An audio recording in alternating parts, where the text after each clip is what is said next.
So as I said, I'm the CTO of the lab, and I'm going to walk you through the main points of this challenge. So this is about optimizing antibodies for targeted therapies. Our first call, if you followed, was the Denovo Design, the one that Christian showed the picture in his talk. That was more about discovering the initial functional antibody. Once that antibody is discovered, it needs to be converted into an optimal drug. And basically, what we're trying to do falls into two categories. The first box on the left is in terms of manufacturing. Antibodies are produced typically in cells, and producing in cells is challenging. It's not a machine that spits a pill. You need to express a protein in high amounts, and then they need to be purified. They need to fold properly.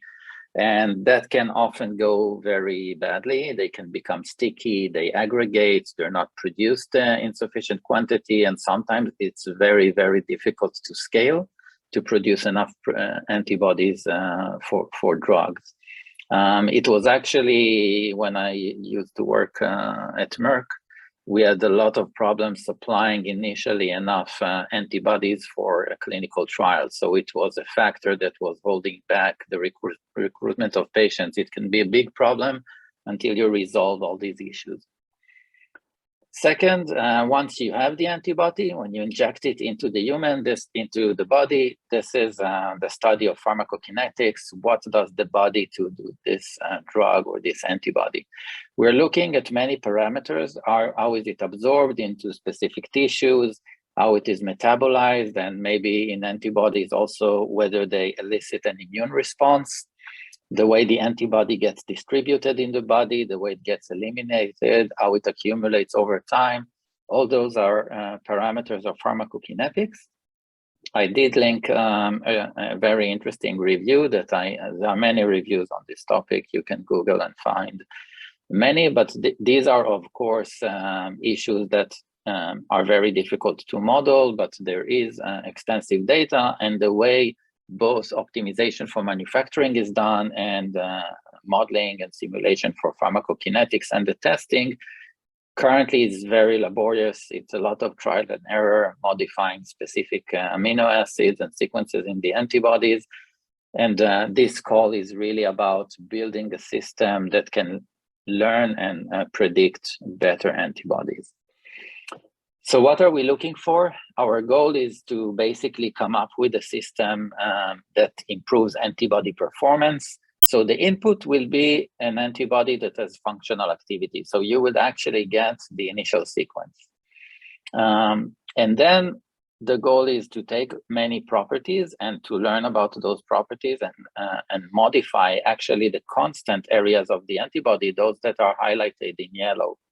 Okay, not the variable ones that are specifically tailored to the antigen. We want to retain the functionality of this antibody, but we want it to be more stable, have a longer shelf life. We want it to be easily manufactured, for example, not to aggregate, not to be sticky.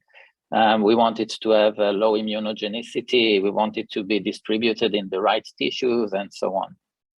And the output should be a sequence, a predicted sequence, maybe more than one, that is an optimal antibody, which can be synthesized and tested. Okay, so this is the overarching goal. Now, typically, people ask, okay, so what kind of data can I expect? So, of course, the pharma partners, and all of them are involved in this challenge, all four pharmas, have been making many antibodies over the recent years. They have quite a lot of data on the initial antibodies, on antibody optimization, and they are willing to share that data. It's important to understand that this is not a plug and play. So it's not like, okay, here you can access our servers and take everything you want. We expect you to come up with a plan, and then based on your needs, we will talk to each pharma and get access to this data. I have to, put it on the table in advance. The data, any data, is not perfect. It's always messy and heterogeneous. You should expect different studies to have different data types, and that's because they had different issues with different antibodies, and they made different experiments, they generated different data types. So this is not a clear protocol where you have the exact same data for each antibody. It can be close, but it will be very different from one program to the other. It's also important to note that historical data tends to be lower quality than the standard of today. So if you're looking at data that is 10 years old, you'll get technology that is 10 years old, whether it's related to proteomics or mutation generation and so on. So it can be a bit more messy. And then my suggestion is that when you submit your plan, don't focus it on a requirement that we need to have all this data in order to produce our algorithm, because obviously in the ideal world, if you had all the data on antibodies, you could easily train a machine learning algorithm and come up with a great solution. But the challenge is that we don't have that perfect data, and it's not at the quantities we would like to have it. So expect the data not to be perfect. Instead of focusing on the quality and amount of data, I think you should think about the concept. It's okay to use smaller data sets, but to prove that that the approach that you propose actually could work. And remember that data will grow over time. The idea is to keep learning as we go. Even if it's not perfect today, we should keep learning as we do more and more screens and capture more and more data on antibody optimization. Okay, next I want to go through our selection process. That's actually adopted from biomedics, what Christian referred to, but I'll walk you through it step by step so that you are aligned on how it works.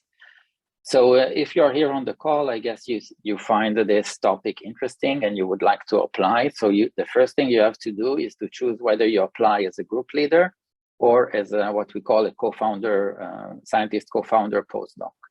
Okay, so the group leader, as it suggests, would be the person who would lead the company. The group leader is the one who potentially wins the bootcamp and builds his team. The scientist co-founder is great for people who don't feel they're ready to lead the startup, but they're very passionate about the topic and would like to join such a team. And you have to choose that when you fill the application. Then once the application, the call is closed, we actually review all these applications and we choose 5 group leaders and 10 co-founders. Okay, so 15 people in total. And then we invite you for a 5-day bootcamp in Israel, all expenses paid, including flights, hotel, food, everything you need. So you don't have to pay anything. Oops, I lost my screen there. Oh, do you see it? Okay, sorry. Yeah, so you then come to a 5-day bootcamp in Israel. And what we do is we ask you to present. Each one of you on the first day will present 15 minutes about yourself, my life, my science, my passion, sort of an exercise where you introduce yourself to the rest of the participants. And basically we go through this process where you select each other. Each one ranks everyone else, and Christian has this great algorithm that goes through all the possibility and finds the optimal solution so that you basically choose one another. And you then get split to 5 teams. Each team has a group lead and 2 co-founders. Okay, so 5 teams in total. And basically what we will do for about 3.5 days is go intensively through your suggested proposal for how to solve this challenge. And you will get a lot of feedback from the pharma mentors, and we will challenge you. It will be in iterations of every 3 to 4 hours. You will come up with your suggestions. We will look at it, and initially we will say, this is crap, it doesn't really work, go back to the drawing board, come back with something better, there's no chance, and so on. And gradually you come up with better and better solutions. It's actually a very fun process. All the teams improved tremendously throughout the bootcamp. It's also a great experience in terms of learning the sort of a crash course of how to build a proposal. You will also have to work quite a lot on presenting it. You have on the last day 15 minutes to present it to an executive committee of pharma members, and also an AWS, the person who leads the AWS Life Science team, and also a venture capital. They will all sit in the committee and watch your presentation. You will present for 15 minutes, and then you will get questions for 15 minutes. And at the end of the bootcamp, that committee will choose the group leader who wins. That group leader is then free to choose 2 other co-founders from the bootcamp. They don't have to be the co-founders who were with him on his team, any of from the bootcamp, or he might prefer to, or he or she, sorry, might prefer to hire externally after the bootcamp. And once that's done, we basically will negotiate the terms of launching your new company. So anyone can apply. This is a great opportunity for anyone with an idea or who wants to run a company or be part of a startup. So I do hope you will apply and not miss this wonderful opportunity. Thank you very much. Wait, one more slide. Sorry, maybe I'm running out of time.